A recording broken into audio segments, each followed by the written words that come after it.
Hi! In front of me is TCL Tab 10s, and today I would like to show you how you can install and apply animated live wallpaper called Magic Fluids. Firstly, go into Play Store and click on the search bar. Now type in Magic Fluids and install this free app from this developer, Mad Scientist. When you're ready, open it. After that, you need to select those three lines at the bottom right corner and select Settings at the top.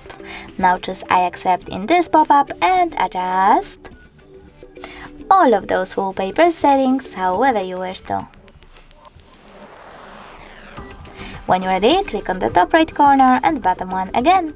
This time you need to select Set as Live Wallpaper. Click on Set Wallpaper over here and decide if you wish to apply it on home screen or home screen and lock screen by choosing one of those options. So now when I go back, as you can see, my wallpaper was successfully applied. Thanks so much for watching. If you enjoyed this video, don't forget to leave a like, comment and subscribe. Bye!